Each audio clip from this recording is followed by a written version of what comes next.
अस्सलाम वालेकुम दोस्तों, मेरा नाम डॉक्टर लियसगर है और आज की इस वीडियो में हम फेडरल बोर्ड की बुक से डिस्कस करने जा रहे हैं diagnostic test for nervous disorder. Nervous disorder की डायग्नोसिस जो होती है वो किस तरीके से होती है और उसकी डायग्नोसिस के लिए कौन कौन से टेस्ट करवाए जाते हैं उनको आज हम डिस्कस करने जा रहे हैं MD cat point of view से। याद रहे ये डायग्नोस्टिक टेस्ट का जिक्र सिंध बोर्ड की बुक में कहीं भी नहीं है और एमडी कैट के एग्ज़ाम में ये टॉपिक पूछा जाता है, तो फेडरल बोर्ड की बुक से हम उन इन टॉपिक्स को डिस्कस करते जाते हैं जो कि सिंध बोर्ड में उनकी कोई डिटेल मौजूद नहीं होती। तो आज की इस वीडियो में हम बाकायदा diagnostic test for nervous disorder को MD cat point of view से हम डिस्कस करने जाएंगे। तो आज के इस लेक्चर को शुरू करने से पहले आपसे एक मरतबा रिक्वेस्ट करेंगे कि अगर आपने अब तक हमारे इस चैनल को सब्सक्राइब नहीं किया जो कि सिंध बोर्ड टीचिंग के नाम से है, तो काइंडली आज ही आप हमारे इस चैनल को सब्सक्राइब करें और साथ ही साथ बेल आइकन को लाजमी क्लिक करें ताकि हमारी अपलोड करदा तमाम इंपॉर्टेंट वीडियोस की नोटिफिकेशन भी आपको रिसीव हो सके। तो आइए हम स्टार्ट करते हैं diagnostic test for nervous disorder. Nervous disorder के लिए कौन कौन सा डायग्नोस्टिक टेस्ट हैं, तो याद रखिएगा, एक है EEG, इलेक्ट्रोएन्सेफेलोग्राफी, सीटी स्कैन और MRI। तीनों को हम यहाँ डिस्कस करेंगे। इसके अलावा भी कई डायग्नोस्टिक टेस्ट होते हैं जो कि MD cat point of view से के मुताबिक कोर्स का हिस्सा नहीं है। तो हम one by one EEG, CT scan और MRI को आज की इस वीडियो में डिस्कस करने जा रहे हैं। सबसे पहले हम बात करने जा रहे हैं इलेक्ट्रोएन्सेफेलोग्राफी।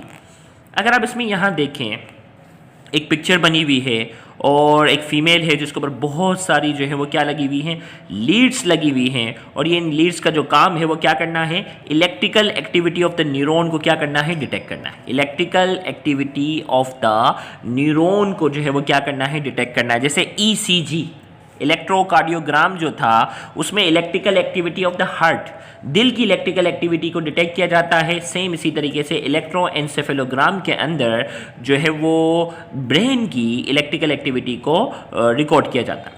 Neuron with in the cerebral cortex के अंदर जो न्यूरॉन होते हैं कंटिन्यूसली जनरेट इलेक्ट्रिकल एक्टिविटी, उनके अंदर इलेक्ट्रिकल एक्टिविटी जनरेट होती है। This activity can be recorded by electrodes attached to precise location on the scalp. Scalp कहते हैं हमारे जो ब्रेन क्रेनियम के ऊपर जो स्किन होती है ना, एक मोटी सी स्किन होती है, उसको जो है हम कहते हैं स्काल्प। तो स्काल्प के ऊपर जो है वो बाकायदा ये लीड्स लगाई जाती हैं और उसके थ्रू जो है वो इलेक्ट्रिकल एक्टिविटी को रिकॉर्ड किया जाता है। तो हमने कहा can be recorded by electrodes के जरिए इलेक्ट्रिकल एक्टिविटी को रिकॉर्ड किया जाता है to precise location on scalp, produce electroencephalogram and this technique is called electroencephalography. तो यहाँ हमने कहा कि उसकी इलेक्ट्रिकल एक्टिविटी को बाकायदा जो है वो वेव्स की शक्ल में रिकॉर्ड किया जाता है और जो हमारे पास रिजल्ट आता है उसे इलेक्ट्रोएन्सेफेलोग्राम कहते हैं और इस पूरे प्रोसीजर को हम नाम देते हैं electroencephalography. EEG, electroencephalogram pattern is commonly known as brain waves. उन्हें हम कॉमनली क्या कहते हैं, ब्रेन वेव्स कहते हैं।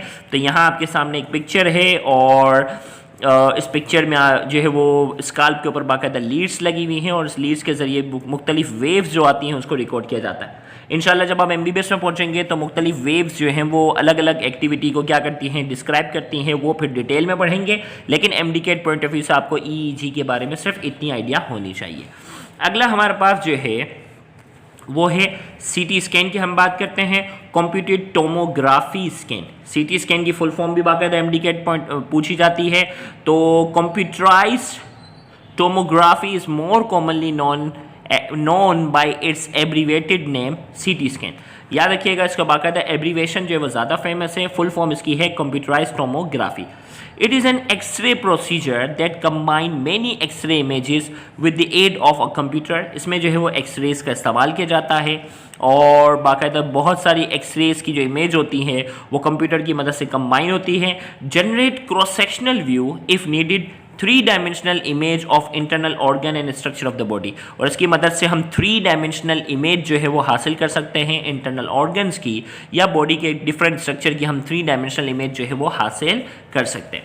अब अगर मैं आपको यहाँ डायग्राम आपको थोड़ा सा समझाऊँ, इस डायग्राम में जो है वो सीटी स्कैन जो है वो मशीन है।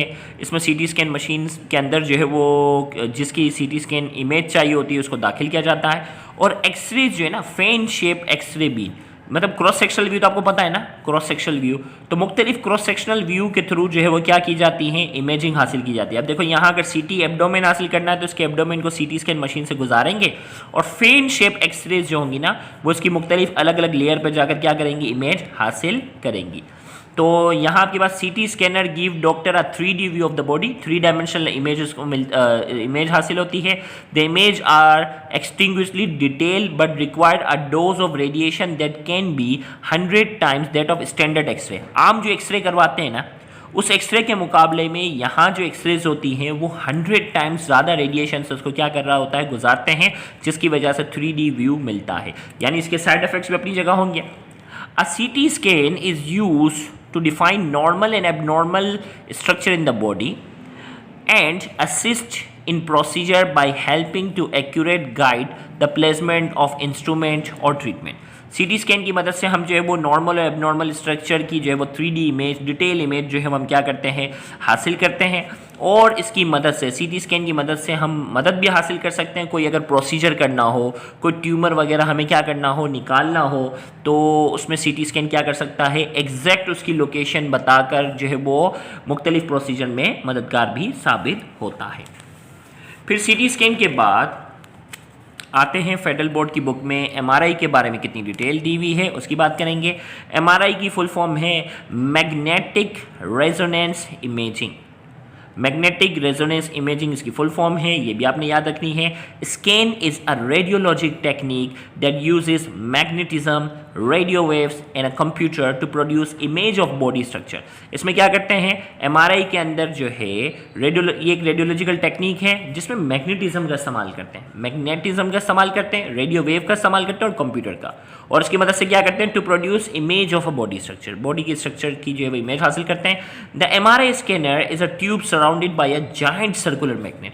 अब देखो यहाँ डायग्राम है, एमआरआई जो है वो स्कैनर है, उसके अंदर एक जाइंट बहुत ही ज़्यादा पावरफुल क्या होता है, बहुत ही ज़्यादा जो है उसमें पावरफुल मैग्नेट का इस्तेमाल किया जाता है। और अक्सर वो मरीज जिसके बॉडी के अंदर रॉड लगी हो, फ्रैक्चर हो जाता है ना, तो फ्रैक्चर के नतीजे में क्या होती है, आयरन की रॉड लगी हुई होती है ना हड्डी को जोड़ने के लिए। तो अगर उस पेशेंट को एमआरआई करवाने की ज़रूरत पेश आ जाए तो उसका एमआरआई नहीं हो सकता, क्योंकि उसकी हड्डी में क्या लगी हुई है, रॉड लगी हुई है, और वो रॉड क्या हो जाएगी, मैग्नेट से चिपक जाएगी। तो एमआरआई के लिए शर्त है कि मेटल की कोई चीज़ नहीं होनी चाहिए, क्योंकि एमआरआई मशीन पर बहुत ही ज़्यादा पावरफुल इलेक्ट्रोमैग्नेट जो है वो लगा हुआ होता है। तो उसमें मैग्नेटिज्म का इस्तेमाल करती है, रेडियो वेव और कंप्यूटर का इस्तेमाल करके इमेज हासिल की जाती है बॉडी की। MRI scanner is a tube surrounded by a giant circular magnet, एक जाइंट सर्कुलर मैग्नेट का इस्तेमाल होता है। The patient is place on a movable bed, एक मूवेबल बेड होता है जो बाहर इसको लेटाते हैं और फिर इसको थ्रू इसके अंदर दाखिल करते हैं। That is inserted in the magnet, magnet के अंदर उसको दाखिल कर दिया जाता है।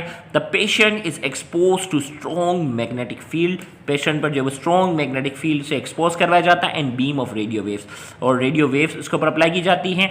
The receiver information is processed by a computer and an image is produce, और कंप्यूटर जो है वो उसको क्या करता है, जो रेडियो मैग्नेटिक वेव की वजह से जो इमेज बन रही होती है उसको रिसीव करता है। The image and resolution produce by MRI is quite detail and can detect tiny changes of structure with in the body. अब देखो सीटी स्कैन के मुकाबले में एमआरआई जो है वो ज़्यादा सुपीरियर होता है, क्योंकि इसकी रेजोल्यूशन जो होती है वो बहुत ज़्यादा होती है। इवन यहाँ तक कि छोटी से छोटी बॉडी के अंदर चेंजेस भी होती है ना, बॉडी के अंदर जो छोटे से छोटी चेंजेस भी जो होती है, एमआरआई जो है वो उसको भी क्या कर देता है, डिटेक्ट कर लेता है। तो आज की इस वीडियो में हमने CT scan, EEG, magnetic resonance, MRI, जो फेडरल बोर्ड के अंदर जो डिटेल थी वो हमने आज की इस वीडियो में डिस्कस की। याद रहे सिंध बोर्ड के अंदर इनकी कोई डिटेल मौजूद नहीं थी, और एमडीकेट पॉइंट ऑफ व्यू से इसके हवाले से जो है वो काफ़ी सवालात आते हैं, इसीलिए हमने इसको जो है वो डिस्कस किया। Thank you very much. अल्लाह हाफ़िज़।